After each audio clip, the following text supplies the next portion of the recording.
রাধে রাধে। আজকে শ্রীমদ্ ভাগবত গীতার 16 নং পৃষ্ঠা পাঠ করতে চলেছি। চলুন শুরু করা যাক। এরই নাম মিথ্যা অহংকার। যে মানুষ তার দেহগত চিন্তার মগ্ন, সে কখনো তার প্রকৃত অবস্থা বা স্বরূপ জানতে পারে না।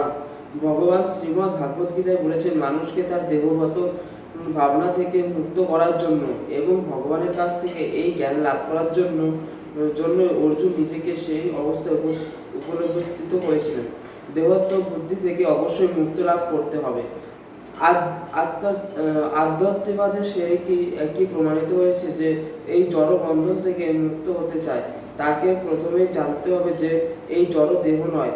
মুক্তির অর্থ জড় চেতনা থেকে মুক্ত হওয়া। শ্রীমদ্ ভাগবতে মুক্তির অর্থ ব্যাখ্যা করা হয়েছে বলে, মুক্তি নিম্ন ব্যক্তি পরিণাম সকল স্বরূপ অর্থে ব্যবস্থিত। মুক্তির অর্থ এই জড় জগতের কলুষিত চেতনা থেকে মুক্ত হয়ে শুদ্ধ চেতনার স্তরে অবস্থিত হওয়া। ভগবত গীতার প্রতিটি নির্দেশে এই শুদ্ধ চেতনায় জাগ্রত করার উদ্দেশ্য প্রদান করা হয়েছে এবং এই আমরা দেখতে পাই যে ভগবত গীতার শেষ পর্যায়ে শ্রীকৃষ্ণ অর্জুনকে জিজ্ঞাসা করেছেন তার চেতনা কলুষমুক্ত হয়ে পবিত্র হয়েছে কিনা।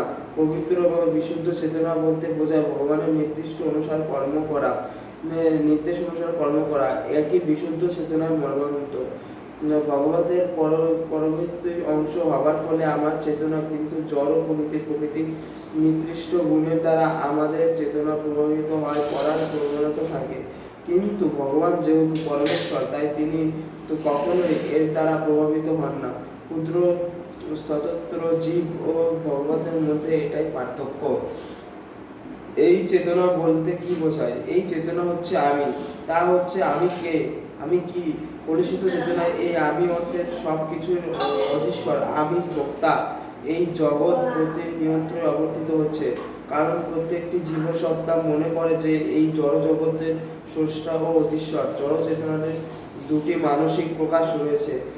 তার একটির প্রভাবে জীব মনে করে সেটা স্রষ্টা এবং অন্যটির প্রভাবে মনে করে সে ভোক্তা। কিন্তু প্রকৃতপক্ষে পরমেশ্বর ভগবানের সবকিছু শ্রেষ্ঠা ও ভোক্তা, আর জীব ভগবানের অপরিহার্য অংশ হবার ফলে স্রষ্টাও নয় বা ভোক্তাও নয়, সে হচ্ছে সহায়ক, সে সৃষ্টি ও ভোগ্য।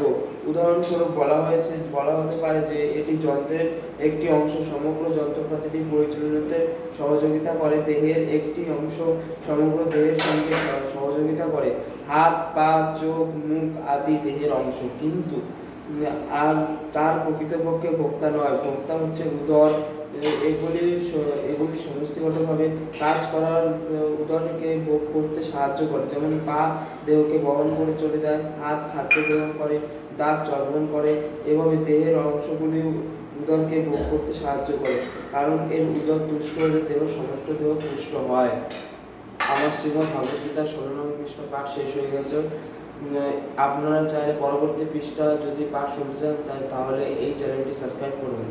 রাধে রাধে, হরে কৃষ্ণ।